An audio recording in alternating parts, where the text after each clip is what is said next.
Hello! Hi! నమస్తే అందరికీ. తల్లికి వందనంపై వచ్చినటువంటి లేటెస్ట్ న్యూ అప్డేట్ ఏంటి అంటే, యాజ్ ఆన్ జూన్ 4, 2025 ఈ పథకం ఎప్పటినుంచి స్టార్ట్ అవ్వబోతోంది? అండ్ ఏ ఏ డాక్యుమెంట్స్ కావాలి? ఎవరు ఎలిజిబుల్ అవుతారు ఈ స్కీమ్‌కి? అండ్ ఏ విధంగా ప్రాసెస్ ముందుగానే చేసుకోవాలి? ఏ డాక్యుమెంట్స్ రిక్వైర్డ్? అనేటివన్నీ ఈ వీడియోలో క్లియర్‌గా చూద్దాం. ఈ పథకం అయితే జూన్ 12 నుంచి స్టార్ట్ అవ్వబోతోంది. దానికి సంబంధించి డాక్యుమెంట్స్ ఏవేవి అవసరం అవుతాయి అంటే, మదర్ యొక్క ఆధార్ కార్డ్ కావాలి, స్టూడెంట్ స్టడీ సర్టిఫికేట్ కావాలి, క్యాస్ట్ సర్టిఫికేట్ కావాలి, మదర్‌కి బ్యాంక్ అకౌంట్‌కి లింక్ అయినటువంటి అకౌంట్ నంబర్ కావాలి. అండ్ అలాగే స్టూడెంట్ యొక్క అటెండెన్స్ కావాలి.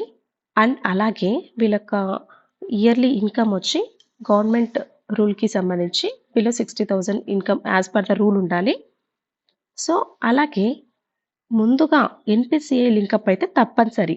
అంటే వాళ్ళకి నంబర్ ఆఫ్ అకౌంట్స్ ఉన్నప్పటికీ వాళ్ళ యొక్క ఆధార్‌కి ఒక బ్యాంక్ అకౌంట్‌ని లింకప్ చేసుకోవాలి. ఇది ఎక్కడ చేసుకోవాలి అంటే, మనకు సచివాలయంలో చేస్తారు, బ్యాంక్‌లో చేస్తారు, పోస్ట్ ఆఫీస్‌లో చేస్తారు. అది కానీ ఎప్పటిలోపు చేసుకోవాలి ఈ లింకప్ అనేది అంటే, జూన్ 5 అని చెప్పారు.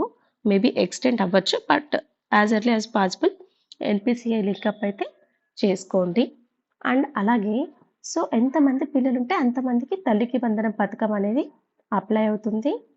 జూన్ 12 నుంచి స్టార్ట్ అవ్వబోతోంది. అమౌంట్ వచ్చి 15,000 నేరుగా మదర్స్ యొక్క అకౌంట్‌లోకి జమ కానున్నది. అండ్ ఎన్‌పీసీఐ లింకప్ అయితే జూన్ 5 లోపు కంప్లీట్ చేసుకోవాలి. అండ్ ఒకవేళ ఎన్‌పీసీఐ లింకప్ అనేది లేకపోతే అమౌంట్ అనేది పడకపోవచ్చు. ఇది మనం బ్యాంక్‌లో కానీ, పోస్ట్ ఆఫీస్‌లో కానీ, సెక్రటేరియట్స్‌కి కానీ వెళ్లి చేసుకోవాలి. అండ్ దీనికి సంబంధించి ఎవరు ఎలిజిబుల్ అవుతారు అంటే, ఫస్ట్ ఆంధ్రప్రదేశ్ సిటిజన్ అయి ఉండాలి. అండ్ అలాగే గవర్నమెంట్ గుర్తించినటువంటి ఆంధ్రప్రదేశ్‌లో స్కూల్స్‌లో చదువుతూ ఉండాలి. అండ్ ఫస్ట్ క్లాస్ నుంచి 12థ్ క్లాస్ వరకు వాళ్ళకి తల్లికి వందనం పథకం కింద ఎంతమంది స్టూడెంట్స్ ఉంటే అంతమందికి అమౌంట్ అనేది నేరుగా మదర్స్ యొక్క అకౌంట్స్‌లోకి పడుతుంది.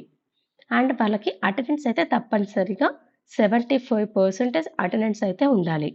అండ్ అలాగే మదర్ పేరు మీదుగా అకౌంట్ డీటెయిల్స్ ఉండాలి. అండ్ అలాగే వాళ్ళ యొక్క వార్షిక ఆదాయం అనేది ప్రభుత్వ పరిమితికి లోబడి ఉండాలి. ఈ వీళ్ళు అర్హులవుతారు. అండ్ ఎంతమంది చిల్డ్రన్ ఉన్నా అంతమందికి అకౌంట్‌లోకి ఆ అమౌంట్ అనేది పడుతుంది. అమౌంట్ 15,000. ఎవరైనా ఇంతవరకు ఎన్‌పీసీఐ లింకప్ అనేది చేసుకోలేకపోతే ఇమ్మీడియేట్‌గా దగ్గరలో ఉన్న సచివాలయంకి వెళ్ళి చేసుకోండి. ఇది ఇవాళ వచ్చినటువంటి లేటెస్ట్ అప్డేట్ రిగార్డింగ్ తల్లికి వందనం పథకం. Thank you.